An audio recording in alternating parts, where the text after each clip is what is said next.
பாபு மேகா காதல் கதை பாகம் 22. மாதவனின் தந்தை ஒரு புகைப்படத்தை வைத்துக்கொண்டு உற்சாகத்தோடு நிற்கிறார். அம்மா மரகதம் அருகில் நிற்கிறாள். அப்போது மாதவன் வயலுக்கு செல்வதற்கு தன்னைத்தானே தயார் செய்து கொண்டிருந்தான். கட்டப்பா மாதவன் முன் வந்து நின்று அவன் சீவி சிங்காரிப்பதை பார்த்து ரசித்து கொண்டிருந்தார். மாதவன் சிறிது சங்கடத்துடன், என்னப்பா இப்படி பார்க்குறீங்க என்று கேட்டான். அதற்கு கட்டப்பா, என் மவன் எம்பூட்டு அழகா இருக்கான், ஊருக்கண்ணே என் மவன் மேலதான் இருக்கு என்று சொன்னதும் மாதவன் அதற்கு, என்னப்பா என்னைக்கும் இல்லாம இவ்வளவு திடீர் பாசம், இதனுடைய பின்புலம்தான் என்னன்னு நான் தெரிஞ்சுக்கலாமா என்று கேட்கிறான். அதற்கு மாதவனின் தந்தை, ஆமாண்டா, இதுக்கு பின்னாடி ஒரு பின்புலம் இருக்கு. அது என்னன்னா, நான் உனக்காக ஒரு பொண்ணு பார்த்துருக்கேன். பொண்ணு பேரு சோபா, நல்ல குடும்பம், நாளைக்கே நாம போய் பெண் பார்க்க போறோம் என்று சொன்னவுடன் மாதவனின் முகம் அதிர்ச்சி நிறைந்த திகிலுடன் பார்க்கிறான். அதற்கு அவரின் தந்தை, என்னடா பொண்ணு தானே பார்க்க போறோம்னு சொன்னேன், அதுக்குள்ள பேய பார்க்க போறோம்னு சொன்ன மாதிரி இப்படி பார்க்கற, என்னடா ஆச்சு மகனே உனக்கு என்று கேட்கவும் மாதவன், ஒன்றும் இல்லப்பா, இப்ப என்ன அவசரம் என் கல்யாணத்துக்கு என்று கேட்கிறான். என்ன அவசரமா? உங்க அம்மா நான் கொஞ்சம் கூட பொறுப்பில்லாமல் இருக்கேன்னு என்னை தினம் தினம் திட்டிக்கிட்டே இருக்கா, உனக்கு தெரியுமா? நான் பெத்த 2 பிள்ளைங்களுக்குமே நாங்க நல்லா இருக்கும் போதே கல்யாணம் பண்ணி பார்க்கணும்னு எங்களுக்கு ஆசை இருக்காதா என்ன? முதல்ல உனக்கு கல்யாணம் பண்ணாதானே அடுத்தது பாபுவுக்கு கல்யாணம் பண்ண முடியும். அதனால நீ எந்த காரணமும் சொல்லாத. நாளைக்கு சோபாவை நாம பொண்ணு பார்க்க போறோம், அதுக்கு நீ வர என்று சொல்லிவிட்டு விறுவிறுவென உள்ளே சென்று விட்டார் மாதவனின் தந்தை. இதற்கு பிறகு மாதவனுக்கு கையும் ஓடவில்லை, காலும் ஓடவில்லை. இதை பற்றி யோசித்துக் கொண்டே வெளியில் செல்லும் பொழுது மாதவனின் நண்பன் பரட்டை தேநீர் கடையில் நாற்காலியில் அமர்ந்து தேநீர் குடிக்க மாதவன் அவனை கண்டதும் அவசர அவசரமாக உள்ளே சென்றான். பரட்டையின் பக்கத்தில் அமர்ந்து, டேய் பரட்ட, நான் ஒரு பெரிய இக்கட்டான சூழ்நிலையில மாட்டிக்கிட்டேன்டா என்று புலம்புகிறான். அதற்கு பரட்டை தேநீர் உறிஞ்சியவாறு, என்னடா மாதவா, மாம்பழ சீசன்ல மாங்காய திருடி மாட்டிக்கிட்டியா என்ன? அப்படி என்ன இக்கட்டு என்று கேட்க, டேய் சும்மா இருடா, எங்க வீட்டில் எனக்காக பொண்ணு பார்க்க ஆரம்பிச்சிட்டாங்க என்று சொன்னான் மாதவன். அதற்கு பரட்டை சிரித்துக்கொண்டே, அட இதுதான் பெரிய இக்கட்டா, இது நல்ல செய்தியாச்சே என்று சொல்கிறான். மாதவன் சோகமாக, பெண் பேரு சோபாவாண்டா என்று சொல்லவும் உடனே பரட்டை, என்னது சோபாவா? ஆஹா, நல்ல பேராச்சே, பேரு நல்லா இருக்குன்னா பொண்ணும் நல்லாதான் இருக்குன்னு அர்த்தம். அப்போ நேரா பொண்ணு வீட்டுக்கு போன உடனே சோபா மேல உட்கார்ந்துரு என்று சொன்னான் பரட்டை. டேய் நீ இப்ப என்கிட்ட வாங்க போற என்று மாதவன் சொல்லவும், டேய் மாதவா, நீ என்ன தப்பா புரிஞ்சுக்கிட்டடா. நான் சொன்னது அவங்க வீட்டில் இருக்கிற சோபா மேலே போய் உட்கார்ந்து சோபா பொண்ணை பார்த்துட்டு வான்னு சொன்னேன் என்றான். அது இல்லடா, நான் முத்துலக்ஷ்மி தவிர வேற யாரையும் நினைக்க விரும்பல, அதனால நான் பெண் பார்க்க போகக்கூடாதுன்னு நினைக்கிறேன் என்று சொன்னான் மாதவன். அதற்கு பரட்டை, மாதவா, நீ காதலிக்கிறது உனக்குள்ள இருக்கிற விஷயம், அதை நீ இன்னும் வீட்டில் கூட சொல்லவே இல்லை. அப்படி இருக்க அப்பா அம்மாவோட மனசையும் நீ பார்க்கணும்லடா. அவங்க என்ன செய்வாங்க?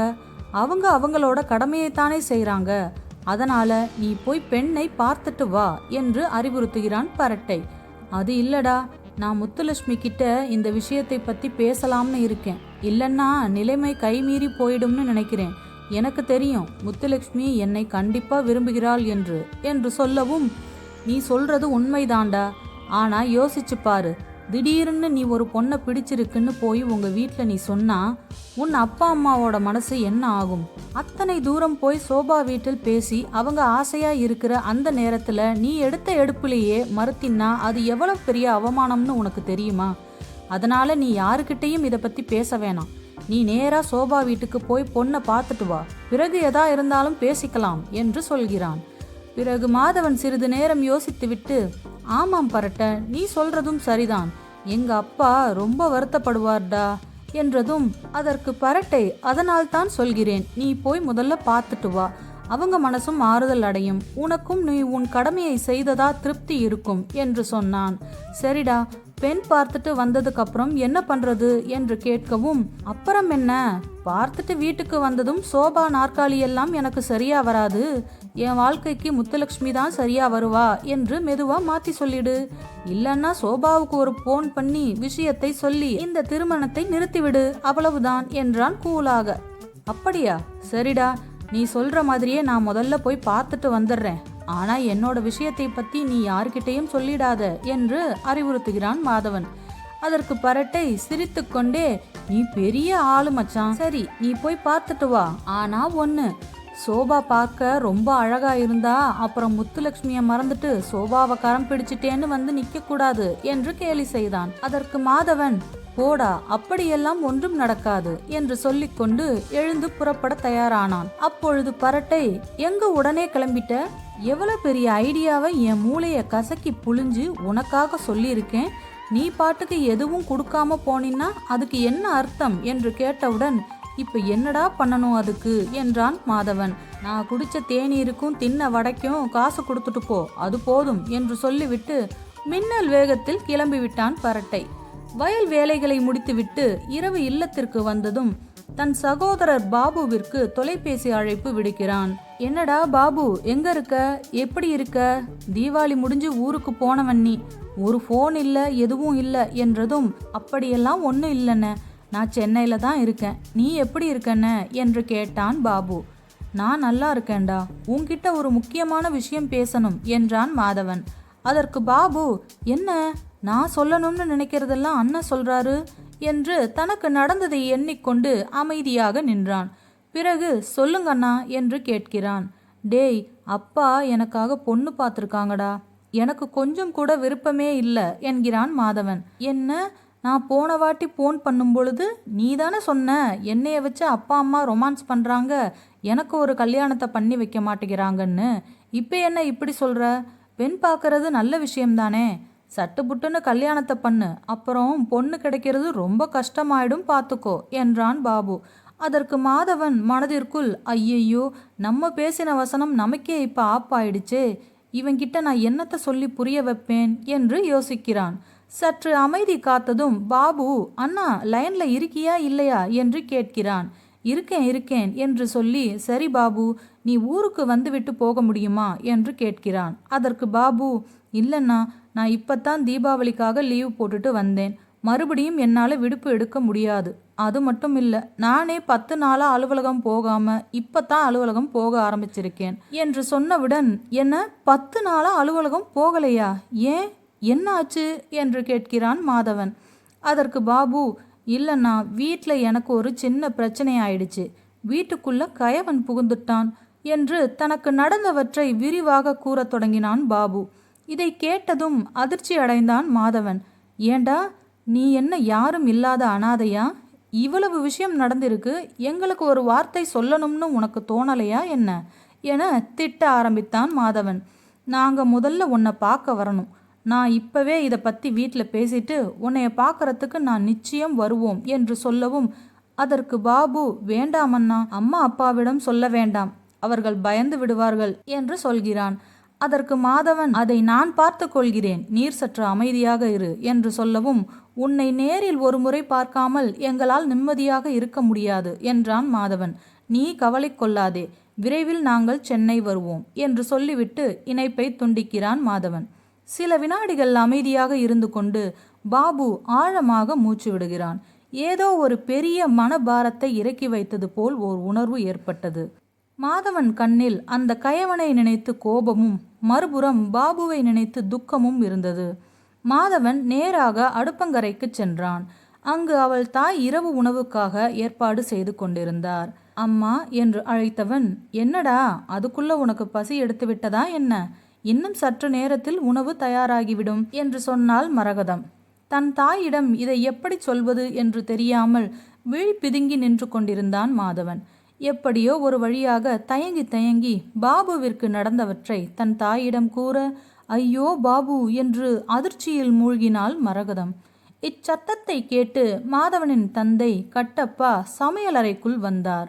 என்ன நடந்தது, ஏன் இவ்வளவு சத்தம் என்று கேட்க, நடந்தவற்றை மாதவன் மீண்டும் சொல்ல, அனைவரும் சென்னைக்கு புறப்பட தயாரானார்கள். இதனால் பெண் பார்க்கும் படலம் நின்று போனது. மாதவன் தன் தாய் தந்தையை பார்த்து, நான் போய் காருக்கு டீசல் போட்டுட்டு வரேன், சென்னை வரைக்கும் போகணும்ல, நீங்கள் இருவரும் உங்களுக்கு தேவையான உடைமைகளை எடுத்துக்கொண்டு தயாராக இருங்கள் என்று சொன்னான். சரி மாதவா, நீ வருவதற்குள் நாங்கள் தயார் நிலையில் இருப்போம், நீ விரைவாக சென்று வா என்று கட்டப்பா சொன்னார். அனைவரும் பதட்டத்துடன் காரில் ஏறி தங்கள் பயணத்தை தொடர்ந்தனர். மரகதம் கண்ணில் நீர் வழிந்தவாறே இருந்து கொண்டிருந்தது. அவள் மனம் வெதும்பி போனாள். தன் மகன் எப்படியெல்லாம் துன்பப்பட்டிருப்பானோ, தனியா வேற இருக்கான், கூட இருந்து பார்த்துக்க ஆள் இல்லை, நான் என்ன செய்வேன் என்று கண்ணீர் விட்டபடியே புலம்பினாள். மரகதம், கவலைப்படாதே, நம்ம பையனுக்கு ஒன்றும் ஆயிருக்காது, நிச்சயம் கடவுள் நமக்கு துணை இருப்பார் என்று மாதவனின் தந்தை ஆறுதல் கூறினார். சில மணி நேரம் கழித்து கார் இருண்ட சாலையில் போகிறது. மண் சரிவு சத்தம், பூச்சிகளின் ஒளி, காற்றின் விசில் என சாலை முழுக்க வெறிச்சோடி இருந்தது. மாதவனின் தாய் தந்தை இருவரும் சற்று உறக்கத்தில் இருந்தனர். மாதவன் காரை ஓட்டிக்கொண்டிருப்பான். திடீரென முன்னால் ஒரு இருள் குவிந்த வடிவம் தெரிகிறது. அந்த நிழல் கார் முன் வேகமாக பாய்ந்து மறைந்து விடுகிறது. அப்போது மாதவன் திடீரென பிரேக் அழுத்த பின்னால் இருக்கும் இருவருக்கும் தூக்கி வாரி போட்டது. இருவரும் என்ன என்ன என்று பதறினர். கட்டப்பா அதை பார்த்து, அது என்ன மனிதனா அல்லது விலங்கா என்று கேட்கிறார்.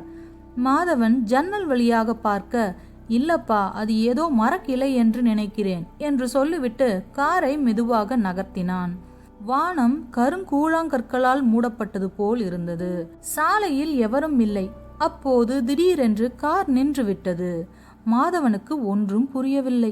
மாதவன் கார் சாவியை போட்டு காரை நகர்த்த முயற்சி செய்கிறான். டக் டக் என ஒரே கரகரப்பு சத்தம் மட்டும்தான் கேட்கிறது. அப்போது அம்மா, ஐயோ, இந்த நேரத்துல கார் நின்னா நம்ம என்ன செய்வது, இன்னும் இல்லம் சென்றடைய வெகு தூரம் உள்ளதே, இங்கே மனித நடமாட்டமும் இல்லை என்று அஞ்சினாள். வெளியில் பார்த்தால் சுற்றிலும் வெறிச்சோடி காணப்பட்டது. சாலையோரத்தில் பழைய பேனரை சின்ன காற்று உலுக்கி கொண்டிருக்கிறது. ஒவ்வொரு கிளை அடிக்கும் சத்தமும் திகில் தருகிறது. அப்போது மாதவன் தன் தாயிடம், அம்மா பயப்படாதீங்க, நான் என்னன்னு போய் பார்க்கிறேன் என்று சொல்லிவிட்டு மாதவன் காரில் இருந்து இறங்குகிறான். அவன் காலடி சத்தம் மட்டும் அந்த அமைதியில் பெரிதாய் கேட்கிறது. அப்போது அந்த மை இருட்டிலிருந்து இஷ் என்று ஒரு பயங்கர ஒலி கேட்கிறது. மாதவன் திகிலுடன் யார் அது என பார்க்கிறான். திடீரென ஒரு நிழல் பின்பக்கம் வேகமாய் கடந்து செல்கிறது. மாதவன் பின்னால் திரும்பி பார்க்கிறான். எதுவும் இல்லை. அப்போது காரிலிருந்து மாதவனின் தாய், மாதவா மாதவா, உன்னை யாரோ பின்தொடர்வது போல் உள்ளது என அலறுகிறாள். அப்போது கட்டப்பா, மகனே உள்ளே வந்துவிடு, இந்த இடம் சரியில்லை என்று சொல்கிறார்.